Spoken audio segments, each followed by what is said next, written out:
whiskey. I think. Well, listen, Mark. Listen, hold on. When I say, would you have caffeine today? What the hell is that up to you out of this thing?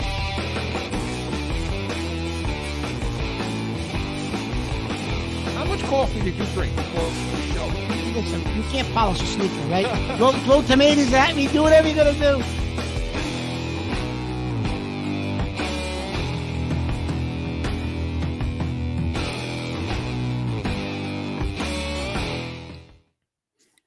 Welcome into Corso Catone, presented by the Pats Nation, the real post-game show. And sitting right over there, as always, is Mark Catone in the booth joining us, our producer, director, Joe Guarneri, and you. Happy to have you in. Let us know how you're feeling today. Live chat is up, so we want to read that. We want to hear from you and talk about that on the show. And also, you can email us, corso.catone@gmail.com. And get on, put a tweet up, Corso and Catone. So listen, Mark, Joe, and I, would be remiss if we didn't acknowledge the 20-year anniversary of 9/11. When you hear the phrase 9/11, so many emotions flood in, and the feelings that you have. All of us as Americans, our country changed that day forever, and some of the things are just sadness, confusion, fear. Anger and just sheer outrage at the awful attack that took place and that tragedy that happened. And for me, when I think about it, and last night I sat and for about an hour, we didn't even realize, Mark, that time was passing like that. And I just thought about it, and I had those same feelings of just outrage, complete, and sadness, and the thought of families being broken, and the tragic loss of life for first responders and military, medical, everyone that was going in when people were coming out. And those are the people you think about that gave themselves for this country.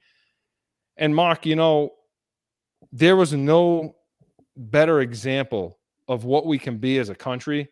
And we unified. It's the only time in my life that I really saw our country come together as a united front. We were all Americans when that happened. It didn't matter what politics or anything like that. We were Americans, and that's who we were, and that's what we need to be. And Mark, again, no better example of that were the New England Patriots that year. I mean, they carried the banner and they carried the torch and they carried the symbol for us all year long on their shoulders. Underdogs, guys that weren't supposed to do it, unknowns like Tom Brady at the time. They carried the red, white, and blue for us and the symbol of what this country is. And Mark, again, how they did that and some of the things that we're going through was the only time I was really not rooting, but okay for the New York Jets to come in and beat us because that city needed it. Right, Mark? Yeah, it was. Yeah, absolutely. That, Chris, is either directly or indirectly. It seems like everybody you come in contact with has a story about that particular day and the tragic events that happened that day. And last night, like you, I was sitting and I was watching a couple of shows that were on. They had a couple of documentaries on it last night. And one of them really struck me because it was the children of 9/11. It was unborn children whose spouses were killed in the bombings with the in the World Trade Center, and they had babies afterwards. The wives had babies and they never saw their fathers, and it followed them over the last 20 years. And it was just, it really hit me like, my God, how things changed in this country, in this world, in a matter of hours, right? That particular day. But you're right, Chris, the way that the whole country united, even that particular year, you talk about the Patriots, but also that was the year that the Yankees went to the World Series against Arizona. And whether you were a Red Sox fan, a Dodgers fan, I think everybody was rooting for the Yankees that year to win the World Series, right? They all had their FD NY hats on or police department hats on, if you remember, right? And everybody was united around New York during that time. And that was a great World Series. And it was just a time where everybody united. So yeah, it's just, I can't believe 20 years have gone by. Your heart still goes out to those who lost their lives and to their family members because they're never the same. And this country's not the same. And yeah, this is a day that you just can't help but think about that, and it's unfortunate. It's Yeah, a terrible it, thing. it affected the wounds will never heal, No. and they shouldn't heal because that's Yeah. something that we all will carry with us. And I know personally, and Mark and Joe as well. We have people that we knew that came out of there, and we have Yep. people we know that didn't come out. Yep. And it'll stay with you forever. So today, if you get an opportunity, a couple of minutes, just stop, reflect, and think about those words that were spoken that epitomized what we were dealing with in the country, and no better than Robert Kraft standing on the field that night, holding up the symbol of, to me, freedom and champion, saying, "We are all patriots, and tonight the Patriots are world champions. Never, ever forget." Mark, we have a great show today. As usual, we're going to get into Yankees versus Red Sox. Of course, you never, ever, ever want to miss Catone's comments. And then we're going to get into Pat's preview of the Miami game tomorrow, where they come into New England and face them at 4:25 Eastern. But listen, it's so popular, we have to lead with it always. The heated hotline.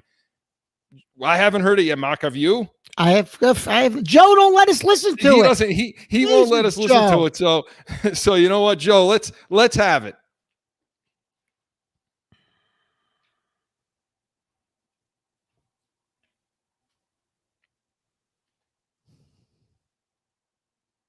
What's happening over there in Arizona? I don't know, Joe. Mark, hoping he had to save the day. You just froze. Joe, what happened? Went Nothing, away. Joe. We're waiting for heated hotline. I wasn't even looking, Joe. I'm waiting for heated hotline. I said, We're Joe, waiting for heated stop. hotline, Joe. You froze. I was like, wait a minute. What happened? Oh, Him. Well, if you have it up, let's get into it. Let's get the heated hotline. Let's get this thing on the control here. Here we go.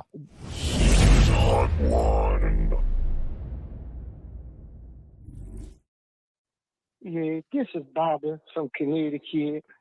You know, I've listened to your show every week, and I'm sick of you talking about Bill Belichick like he's some great coach. Bill Belichick, nothing but a bum. He was a bum in Cleveland. He a bum in New England. What he ever done without Tom Brady? Last year he lost again without Tom Brady. Tom Brady leaves. He go to Tampa Bay. What do? He win with another bum coach. He win another Super Bowl with another bum coach. But you people on this show, you talk about him, Bill Belichick, like he is, he's responsible for something. He ain't responsible for nothing. But you people don't understand. You want to just talk about, he rebuilding the Patriot. He got another quarterback. He ain't done nothing without Tom Brady. It's about time you people give Tom Brady his due and say that the reason they won all those Super Bowls is because of Tom, not because of that bum Bill Belichick.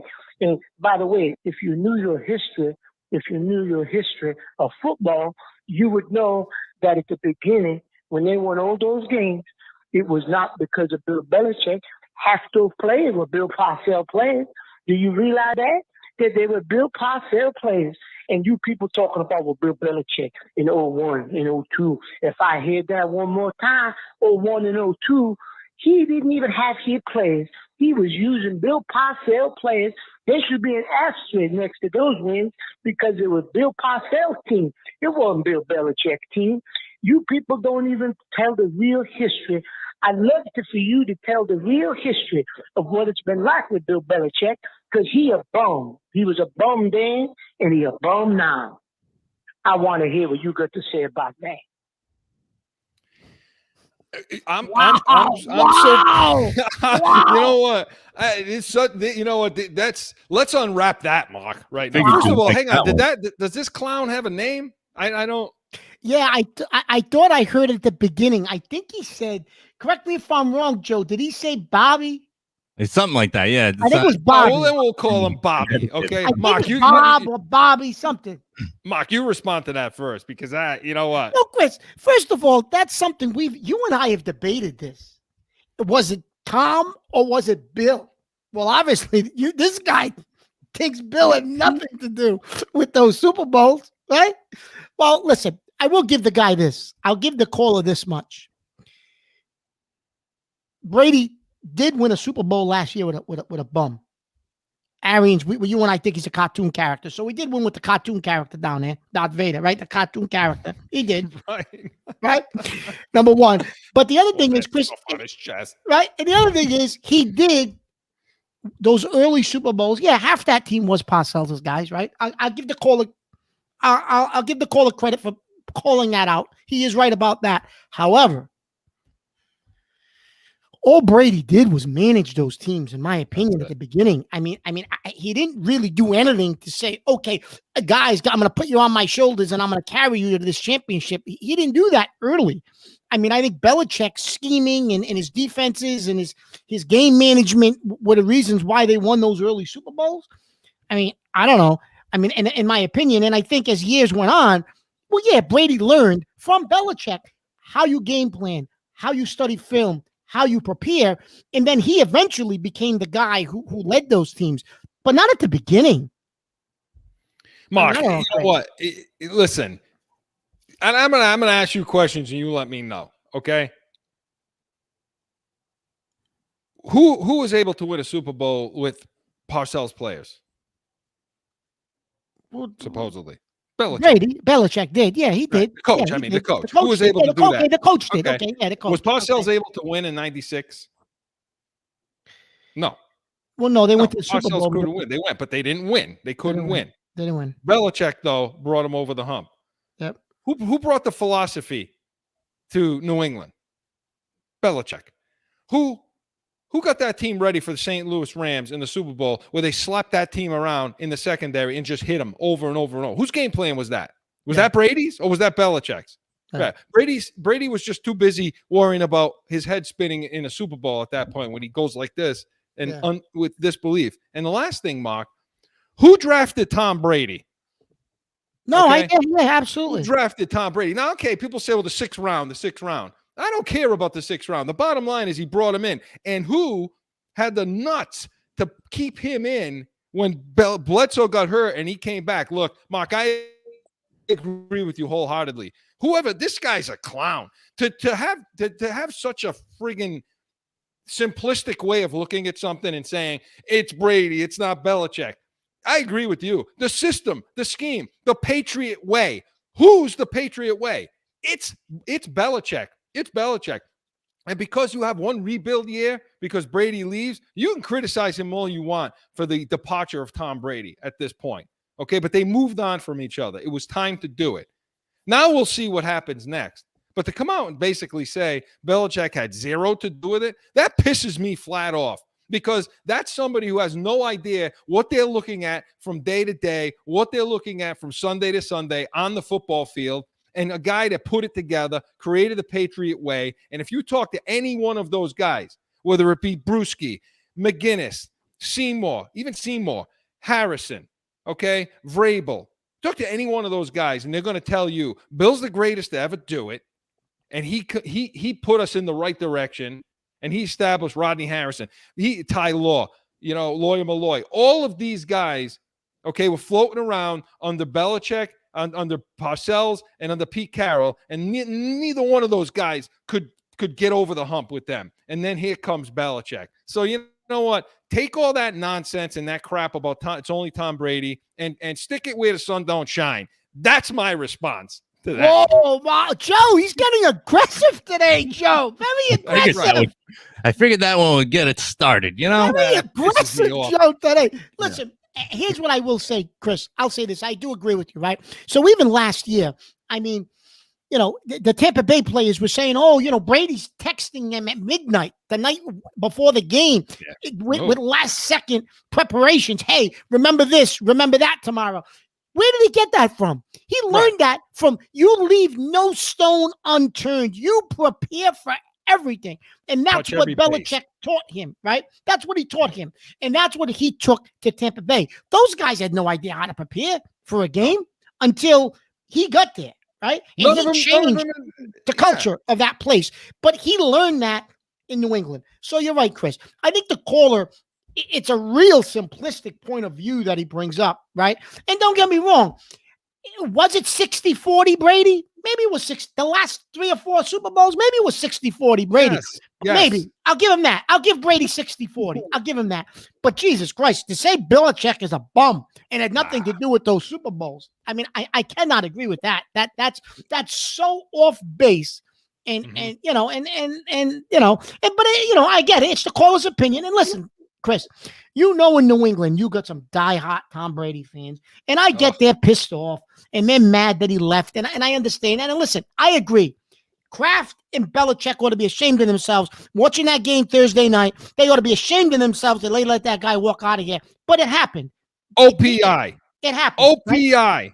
It happened. What are you going to do? But OPI. That was offensive pass interference. That was here nonsense we the go, other night. There's Listen. no way they should have won that game. That's nonsense to me. Hey, Mark, I have one question for you. But Chris, to finish my thought, but I understand people are pissed off about that, but don't put the two together. The fact that he left here pisses people off, and we allowed him to do that. I get it, but now don't flip it and say, "Well, Belichick is a bum without Brady." That's not true. It absolutely isn't true. And Brady, when it's all said and done, and puts on his gold jacket, will absolutely tell you that I learned what I learned because of Bill. But I think they need time to separate from each other and just let emotions calm. But Belichick, Brady always says what he learned here. Right. Yeah. And the last thing is this. I'm sorry, but what look did they have in the Super Bowl against Kansas City? The only time I've ever seen Kansas City defended that way with a 0 look and 2 over the top, 2 real deep safeties. Yeah, that's New England scheme right there. That's well, they were trying to say that was Todd Bowles. Todd Bowles, who got in the air from Brady, who got it from Belichick. Don't tell me they didn't watch that film when it was 6-3 going into the fourth quarter last year with Brian Hoyer at quarterback. You might as well have Joe playing quarterback. You know what I mean? Whoa. Joe, That was listen. actually pretty good. Really good, I would say, except I was a goalkeeper, so I went the other way. So, you know what I mean? Right. So, okay, listen, the Heated Hotline was brought to you by Jag Media Productions. So, Mark, listen, your favorite always, it's, you love it. Look behind you. You can see it all there. Yankees versus Red Sox. Yeah. Let's get into Yankees Red Sox. Let's hear it.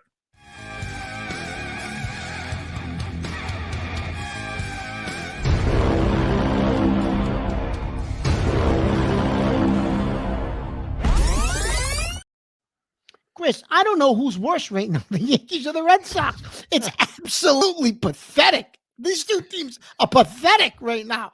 I don't know if either one of them are going to make the wild card, Chris. Yeah. Mark made a real good point the other night. We were talking. If you people think that Mark and I only come on and talk here, think again. This is everything. We're basically Corso and Catone every single day of the week. By the way, it was like 2:00 in the morning Eastern time. I'm having this conversation with him. By the way, right, minus the expletives. Yes. Right. So Mark made a great point the other night. The starters are all back for the Yankees, right? The starters are all back. All these guys are back from COVID and now being immediately put on the field. Should they be, Mark? No. You got Urshela. You have Gleyber Torres. You have Sanchez. You have all these guys now coming back. But the guys they replaced, Wade, Velasquez, the other catcher, and then you had some other guys that they were bringing in and out too. Those guys changed the look of this lineup, Chris. This team, they were putting balls in play. They were stealing bases. They were advancing runners. Now, all of a sudden, you bring these guys back, and you're back to what you were before. The 2-run home run or a strikeout. 2-run home run or a strikeout. And guess what? They've lost, 7-8 games in a row now. Why would you screw up? Why would you screw up the chemistry, Chris? You were like 13-1 in your last 14 games, and you bring all these guys back and put the combination that was winning on the bench. Why would you do that? I'll never, ever forget the line from Bull Durham. You never screw with a what? You never screw with a streak in baseball. You never touch it. When a streak is happening, you just stick to it. If you think you're hitting the ball because you're wearing a pair of socks, then you wear those socks. That's it.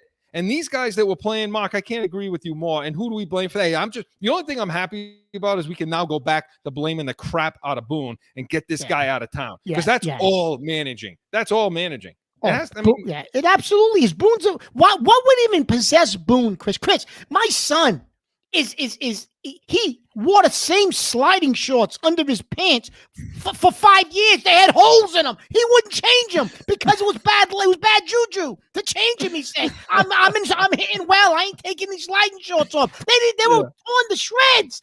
Friggin' Boone changes the lineup after you go 13-1. Like, how is this man a major league manager? I don't get it. Look up, Joe. At some point, we need to get an explanation of the word juju. At some point, you know what I mean? So, and Mark, listen, on the flip side, the Red Sox, they coming back to life a bit. They kind of that, they win some, they beat Tampa a couple times, right? I mean, are they now starting to do the things right where they're going to hang on?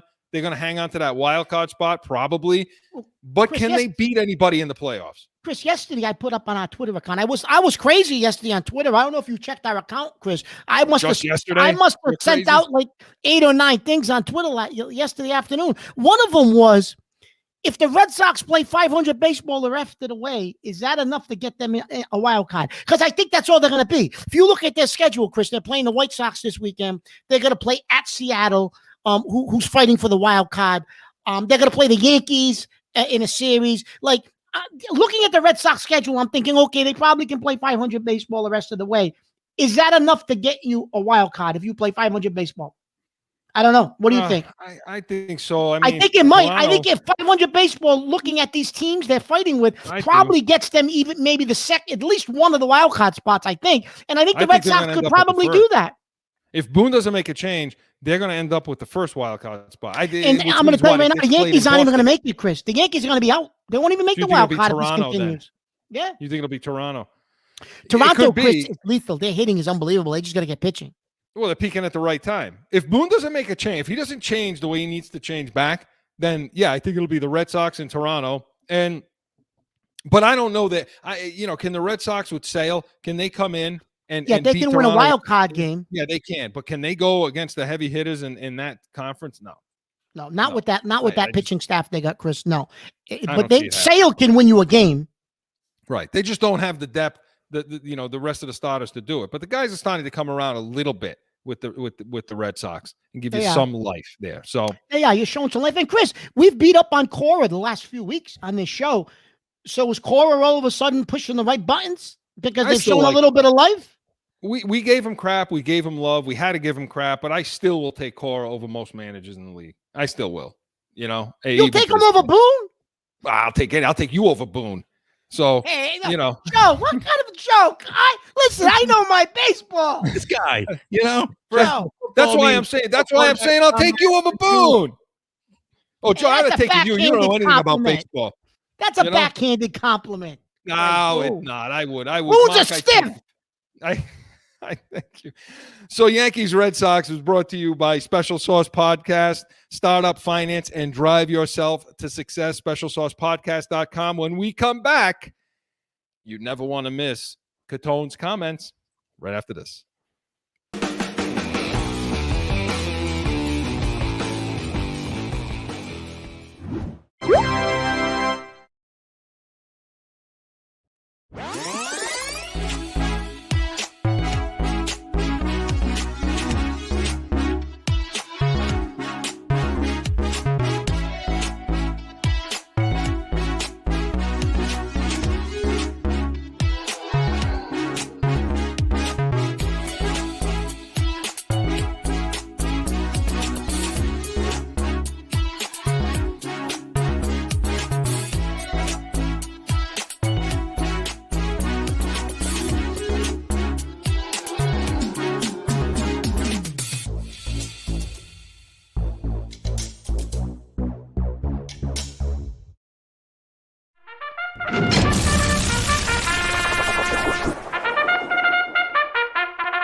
Chris, listen, you know what really upsets me? The other day, I'm driving, right?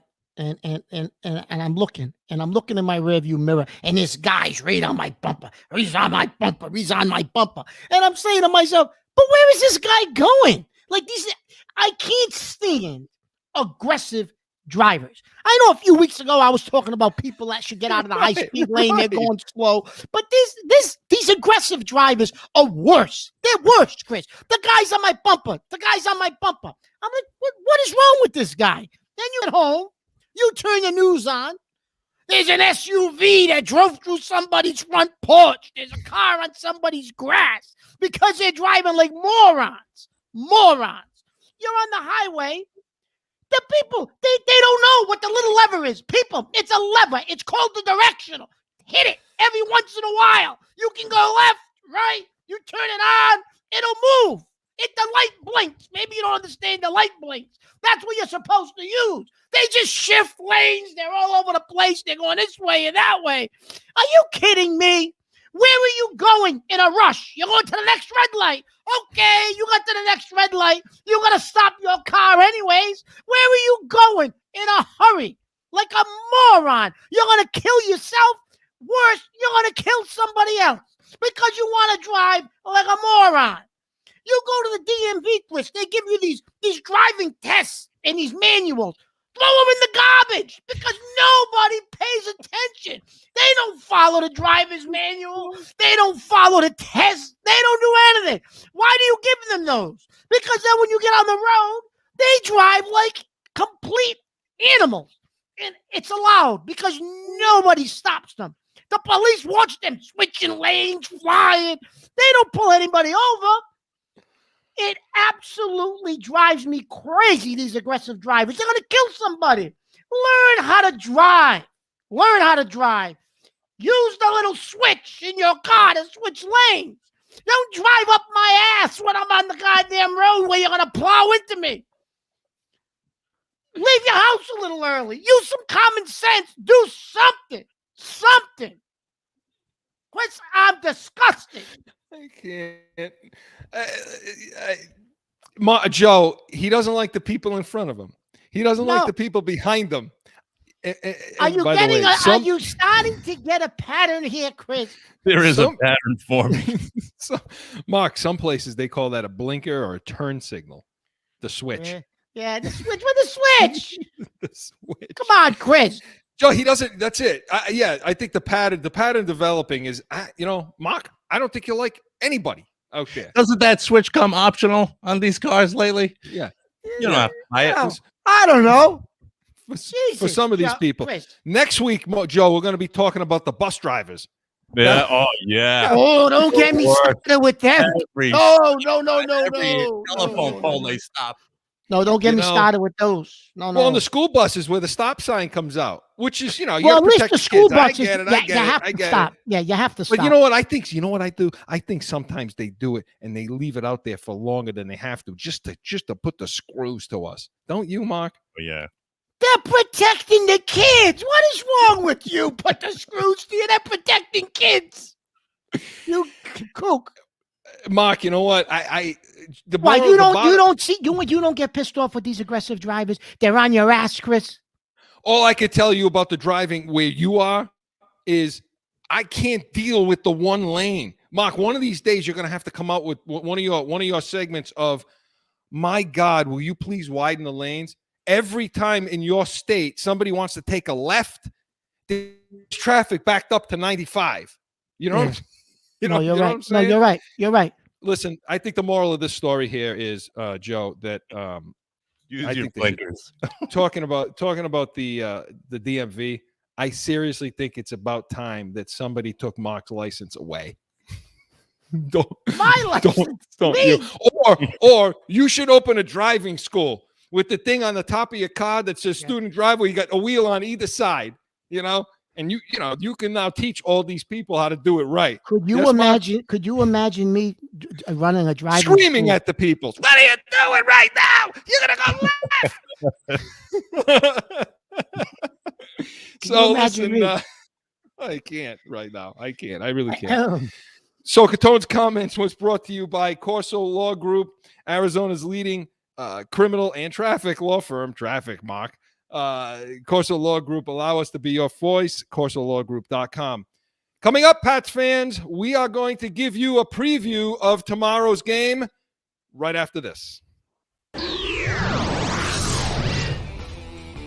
that time again for a timeout for a message from one of our sponsors. No one ever thinks they will be in the need of a criminal or traffic lawyer, but things happen. Corso Law Group is Arizona's leading criminal and traffic law firm. Their 20-plus years experience and attention to detail has helped thousands of people all across this great country who found themselves in a situation in Arizona. So whether it's a traffic ticket or if you need reduced DUI or more serious issues, call or go online to CorsoLawGroup.com and talk with these expert attorneys who I know will help you.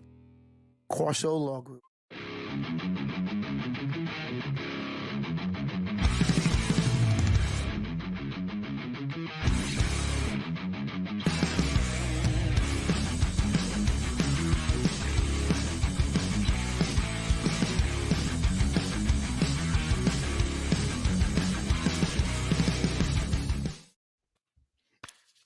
Mark, here we are, Mark. Here we are.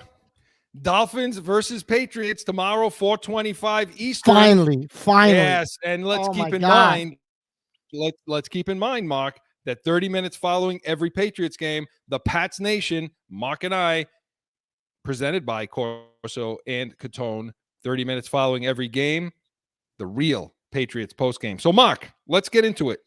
Let's talk about the offense. So if I say to you, Mark, what did the Patriots need to do on offense to win this game? Run the ball. They got to run the ball, Chris, because you got to. You got to take a little bit of pressure off of the rookie, right? Because you know that Flores is going to throw everything but the kitchen sink at this kid to try to confuse him, right? Especially because he knows, obviously, he's never started in a real NFL game. But I think you got to run the football. I think if we can run the football, and we should be able to, Chris, with the fleet of running backs we have, we've talked about this all preseason, that we think it's one of the best running back rooms in the league. You got to run the football. You need to get yourself in 2nd and 4s, 2nd and 3s. You don't want long distance, long yardage situations on 2nd down, right? And shorten the field up a little bit for this kid and make him make some quick reads and easy reads. And then eventually you can stretch the field out a little bit. And let's hope the 2 tight ends are healthy and playing. They're not on the injury report. So I'm assuming the tight ends are going to play. And this is going to be the first time we're going to see Smith and Henry on the field at the same time, healthy, supposedly. But I think if you're going to have to run the ball tomorrow, Chris, and do what we think that running game can do. If they do what we think they can do, Chris, I think they're going to be fine. Yeah, I agree. They're going to have to do that. I mean, you're worried a little bit about the Dolphins' defensive front because they got a pretty good one. And Flores is, for everything we say, he's a great defensive coach, good coordinator there. I don't know how much he's getting in his influence during the game, but I'm worried a little bit about their front, but I just think our offensive line is too good. I think they're too good. Now, you could play that game all you want about saying, well, they know we're going to run the ball. We know that they know that we know. Hey, look, the bottom line is New England's strength is their offensive line. We've been saying it all spring. We've been saying it all summer that's their strength. That center, Andrews, Mason, Wynn, you got, you know what I mean? Heron and Brown on the other side. These guys, and I'll tell you something. I think Smith is going to be a good part of the running game at tight end. I think he can play that ground. He's not as big, but I think he can play that Gronk role. Not so much Henry, but Smith. And I do. The group that they have in running the ball in Harris and J.J. Taylor as a change-up back like that, Stevenson, they're formidable. And, you get the veteran back there, James White. So, I mean, that's a formidable – and I agree. They're going to have to do that because if not – oh, Chris, it may be a long day for Mac Jones. And I think Aguilar, he's questionable for tomorrow. Which Aguilar, I don't know if he's going to play. I bet he doesn't play, Chris. I bet he's Patriots land. That means he's out. Yeah, he'll be listed as out tomorrow morning when they do the roster in the morning. He'll be listed as out. But Chris, so we keep saying, they're going to run the ball, and obviously, if you assume Flores knows they're going to run the ball, they're going to run the ball, right? Yeah. So that the Patriots come out. He knows that we know that he knows that we know. But so, Chris, do the Patriots come out and spread you out?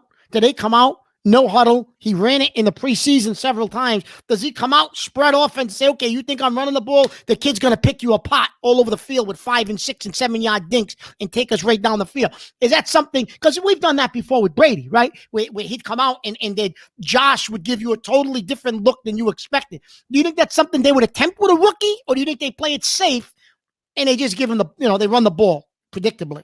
I think for game one, it's overcoaching because the problem is the personnel. And I'm including Mac Jones in the personnel. If you're not going to have Aguilar, like I just said, I mean, in Patriots land, questionable means out. You didn't practice on Friday, you're not playing on Sunday. So I don't expect to see Aguilar on the field. So if you are going to spread them out, who are you doing it with? I mean, you're going to do it with Bourne, you're going to do it with Myers. Well, Myers turns into the outside guy, which we've seen that story before. And now you have Bourne, Olszewski, Gunner over there, and now you have the tight ends who you can split wide. I mean, Henry can be a slot guy. He can do it. White we've seen be a slot guy. So can you do it? Yes. Should you do it? I don't think so. Now, if they're stacking the box, and you immediately, if you want to dictate immediately to them, like you're saying, Mark, and you anticipate them packing that box in, and now you spread them out, well, now you're dictating terms. But you got to have some success because Flores, he'll stay in that box, okay? He'll run man. He'll just run man on those guys and keep what he needs in the box, right? Because, I mean, the only time that's an issue when you spread the team out is when you have to play in a zone, and now you got those two tight ends that can sit down in those zones, find the open spot, and they can sit down and get the ball.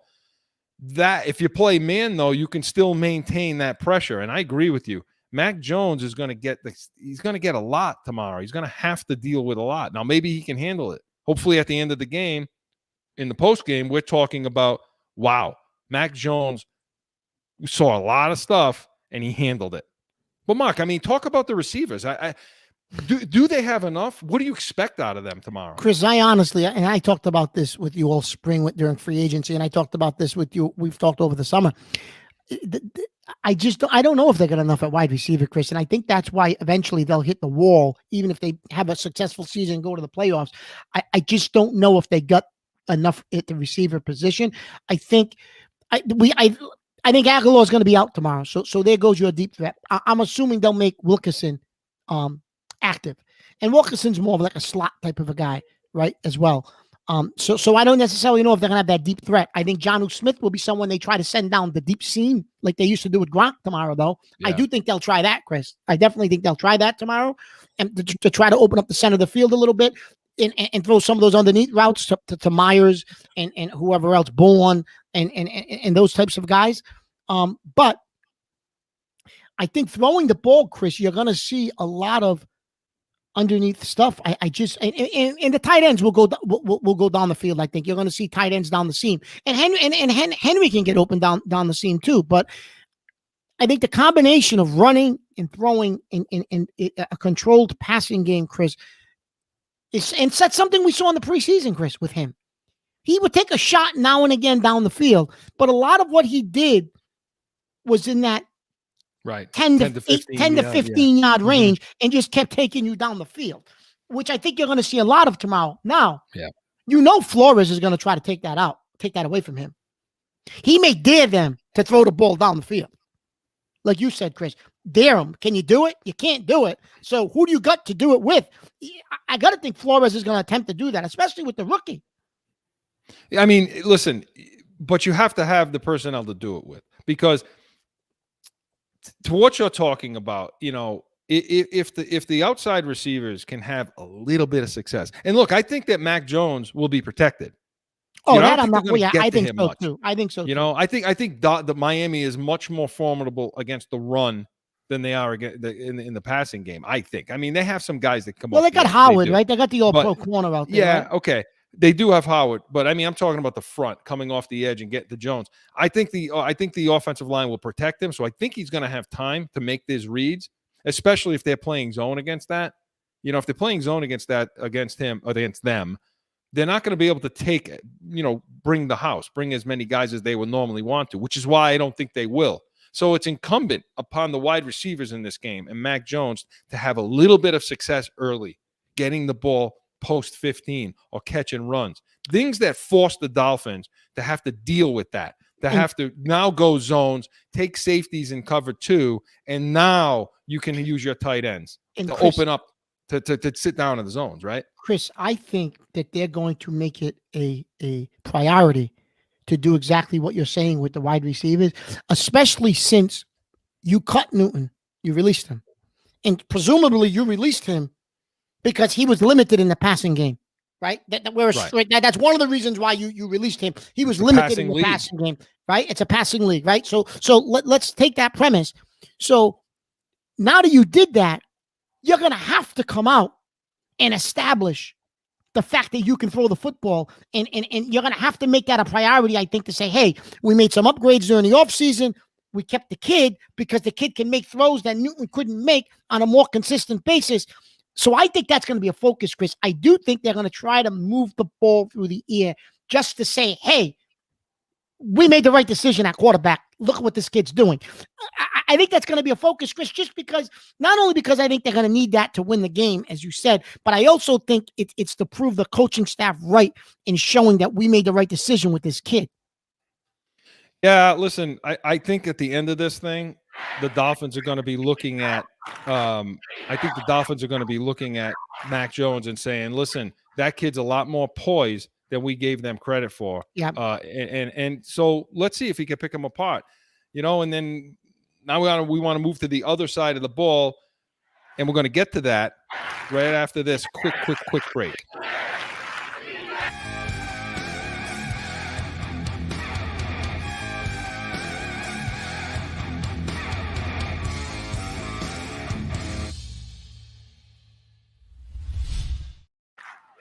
So, Mark, I liked it. I like it, Joe. I like it.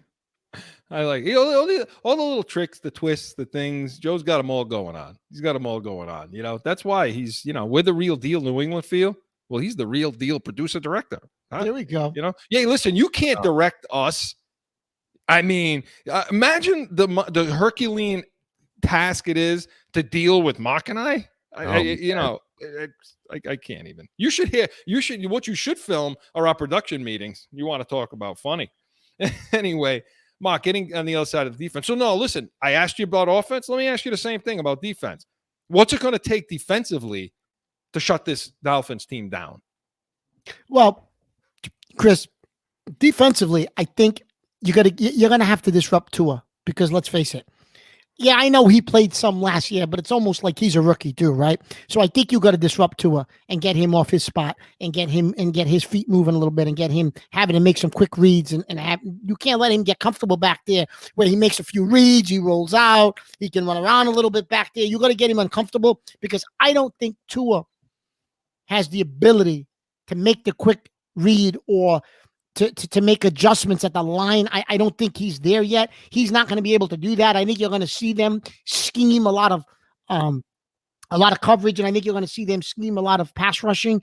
I think you're going to see some exotic pass rushes. They're going to do a bunch of stunts, bring guys from different directions, different angles. I think they're going to because I think they can with the guys they have, Chris, with Judon and Uche and Hightower and Van Noy. I think you're going to see these guys coming from all over the place, and I think they're going. I honestly think they're going to have Tua's head spinning, and I think because I don't think the Dolphins have much of a running game, Chris. I'm going to be honest with you. I think our front should be able to stop them running the football. With the additions that we made in the offseason, I think we should be able to stop the run especially against Miami.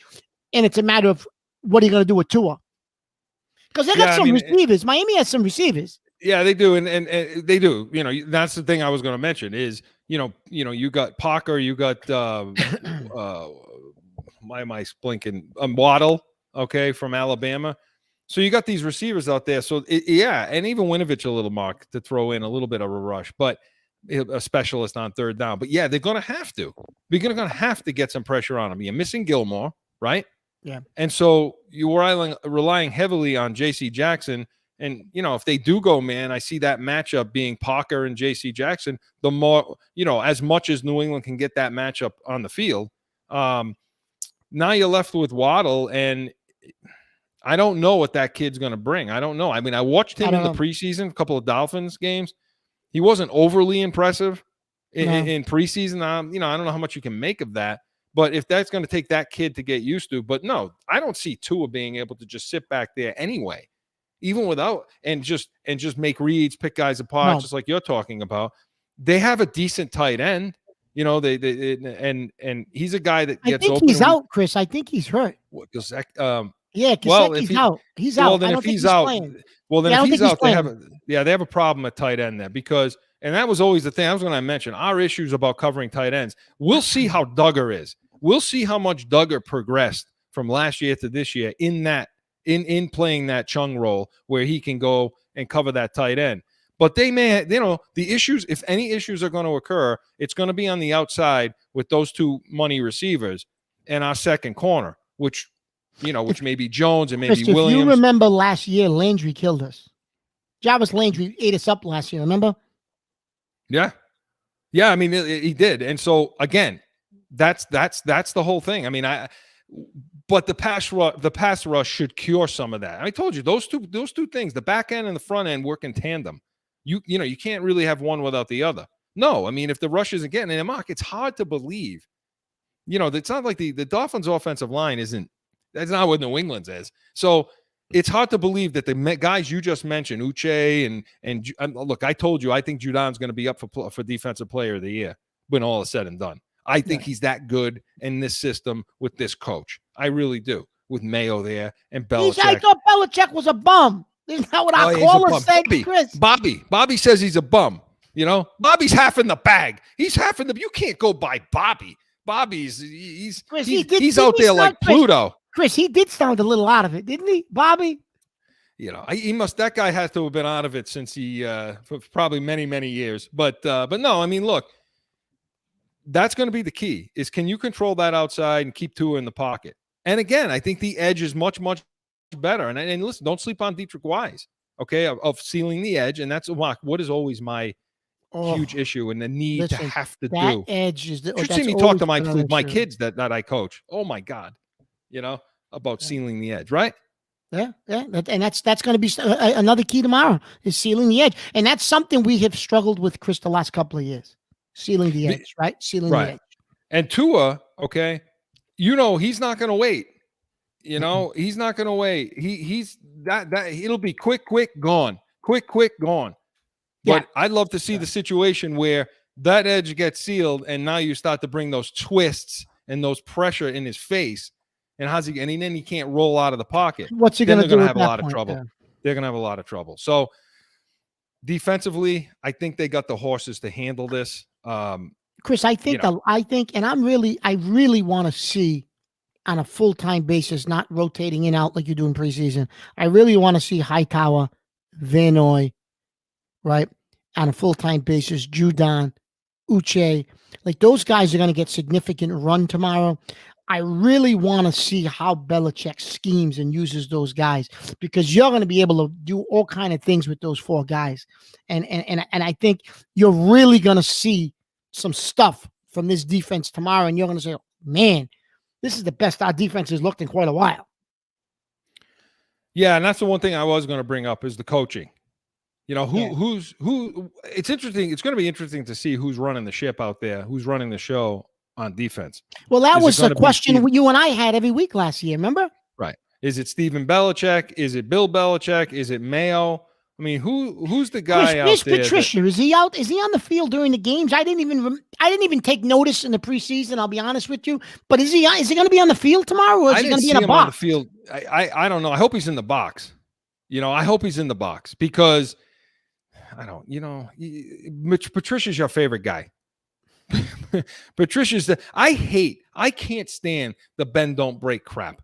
Chris, I just calmed down from Catone's comments. You want to bring up Patricia? You brought up Patricia. Yeah, but not as a coach. Joe, he doesn't even remember anything anymore. This is what's happening to him. To you. Jesus. No, listen, Patricia, I mean, whatever he is, a consultant, stay up in the box. I think they're okay with Mayo, the two Belichicks. But I think Mayo's doing a lot of the calls. I think he's giving a lot of the calls out there. And now you have Hightower back, Mark. So you got that lead, and that's something we I don't think gets enough credit or play is the leadership ability, what the leadership is and at both all levels. You can even argue that Guy is a bit of a leader on that front, and then you got Hightower, and then on the back end you have McCourty. So you have a good mixture of new old. And Chris, even if Hightower goes out, like sometimes they'll give him a breather and they'll bring in Bentley, right, just to give him a couple of plays off to catch his breath. Van Noy is another guy, Chris, who knows this. The intricacies of this defense, he knows like the back of his hand. So you got another leader in that linebacking crew that will be able to lead these young guys, right? So I think it's the leadership that you're right at all levels on defense is there.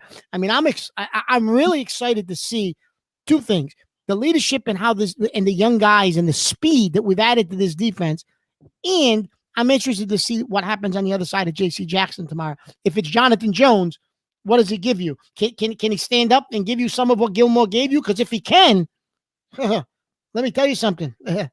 Look out. Well, we'll see, Mark. We'll see. Defensively, I think they have enough. I really do. I think they have enough all season long. And I told you, I think they're going to be a top 10 defense, if not top 5. And I think J.C. Jackson's going to show up big time. I don't want to see Bentley on the field. Yeah, I don't want to see Bentley. No more than I want to see Hall. Trez Hall. Keep him wherever he is. Terez Hall, Chris, is he hurt? I don't know. I didn't see him much. We didn't see him at all, much in the preseason at all. I think he's right now on the practice squad if they pick him back up. Yeah. Mark. Oh, there it is. There it is. That sound. Joe, Joe, he loves that. He loves that damn whistle, doesn't he? He loves that damn whistle. Yeah. Well, that whistle represents a 2-minute warning. That whistle represents a 2-minute warning, and that's presented by the Pats Nation, the real post-game show. Joe's had it on the ticker. Join us 30 minutes following every Patriots game. You're not going to want to miss that. Mark, we're going to deal with predictions today. I want to hear what you think about Miami, and then I want to know what you think about the season prediction. So, not me. They want to know. The people, the good people of America want to know. Tomorrow, I think it's going to be 31-14 New England. I think it's close. Wow. I think it's close early. And then in the second half, I think our defense creates a turnover. I think you put a couple of scores up late. I think it goes from a close game to you open it up late. I think it's like maybe like a 21-14 game, 21-13 game, and then it ends up, and then you score later as the defense helps you out a little bit. It gets Jones some shorter fields. And I think you end up with I'm predicting 31-14 New England tomorrow. That's my prediction. And at that point, the Mac Jones talk is really going to heat up when the kid goes out and takes him to a victory. That's my prediction on tomorrow. Okay, so listen, I'll go tomorrow. And listen, what's the line on this game tomorrow? I think we're favorite. 3.5 points, right? Something like that. Yeah, we're favorite. We're giving up 3.5. Yeah, I think we're favorite. That. So. For me, Mark, I don't have him scoring as many points. I have him at 24-17. Okay, and I think what I think is going to take place, I think it's going to be 17-10 for a while in this game. I think New England hits the 17 mark somewhere in the third quarter and sits that way for a while. I think New England gets a late touchdown to make it 24, and then I think Miami puts one in with garbage left, to make it the 24-17. I just don't know. If I don't know with Mac Jones if they can. I mean, you and I have always said when you hit the 30 mark, you win the game, and I'm not sure if they can do that yet. I want to see him in the operation of a real game with the preparation. Yep. So that's what I think. 24-17. And Mark, the season. The season, Chris. I looked at this last night. I looked at it again this morning. People are gonna think I'm crazy. I'm gonna go. Well, listen, of course they know I'm crazy, Joe. You mean they're going to think you are? Going. Yeah. Okay. I just didn't know if I heard that right. Yeah, Joe, you didn't hear that right. Chris, I'm going to go 12-5. I'm going to Why? go 12-5. Why? Why? Because when I look at the division, I don't think the division is really, okay. I believe it or not, Chris, I think you could split with Buffalo. I know everybody loves this kid Allen from Buffalo and they got Diggs. I get it. You should have won in Buffalo last year with Cam Newton. We're winning that game if you don't fumble that ball. You got him beat in Buffalo. Okay. So I think you could split with Buffalo. And when I look at the Jets and I look at Miami, I think they both. I think Miami's overrated. So I look at that right there. And then I look at the early schedule you play. You get New Orleans. You're going to get Dallas. You're going to get teams early. Even you go on the road, you're at the Chargers. We beat them up there last year. I look at I know the quarterback's good, Chris, but that's never bothered Belichick, a quarterback like him. When you look at the totality of our schedule, I honestly think, Chris, if Mac Jones is what everybody says he is, I think you go 12-5. Listen, that's and I think that's a bold prediction. So does that get him in the playoffs then? Absolutely It should. It should get him in. 12 wins gets you in, Chris. Absolutely. So okay, for me, I got him at now. How many games are there again this season? What is it, 17? I think that's why I said they just 12, keep adding. I think so. You got him at 12-5. I got him at 11-6. Okay. I got him at 11-6. So I got one less game than you. I don't know if some of these games I'm looking at, and that's what I'm doing right now. The one thing is they don't play a top flight quarter. They played Brady in week 4. But that's the only top flight quarterback that's they the only play. top flight. So if the first half of and see that's the problem here, because the first half of the schedule is manageable by them, even more manageable. I mean, they're going to need to win the majority of those games to get the mark that you want, to get them to a 12 wins. And the problem with that, the only issue I see with that is when you have a rookie quarterback, how long is it going to take him? How long is it going to take this guy to get to where he needs to be? Because I don't think he's going to be stellar in the first half of the season. But I think the expectation of him needs to be, you've got to now, you can't win a game for them now, but you're going to need to do that in November. You need to progress enough where you can win a game for them in November, December. And if he's not there yet, I don't think they even get to 11 wins. Maybe it's 10. I agree. I agree. These games on the front half, Dolphins, Jets, Saints, like you talked about, Texans, Cowboys, Jets, again, Chargers, Panthers, all games, all winnable games, right? All games they should win, other than maybe Tampa. Although Dallas's defense stinks. And Brady, the Tampa, and I don't want to, we're going to get to Belichick Brady tomorrow on the postgame show, but they had a lot of trouble with Dallas the other night, and if they don't make those corrections, and maybe New England's defense has a chance against them. But those games in the front half, if they can walk out of that with 6 wins, something like that, then yeah, I think we're in business for 12. Because then on the other half, you got the Browns, Titans, Bills twice, Colts. It doesn't get easy, and they're going to lose some of those games. Period. So I think 11-6 is more realistic for them, and I believe that 11-6 gets you in. Yes, so I do think that gets you in. Too. So what about tomorrow? Tomorrow. Sorry, yeah, I already told you. You already told me that. I see, Chris. Joe, what's the matter with this guy? He's Joe, already. I'm losing it. Because your mind is already on the Pats Nation post-game show, the real post-game show. No, you know what it is? I'm thinking about these aggressive drivers. It's got me so fired up, Chris. You can actually use the sun was in your eyes. I gotta adjust a little bit. I gotta play around. I got the sunlight, tough. You should never, ever get behind the wheel again, in my opinion. That's it. Just listen to what he said.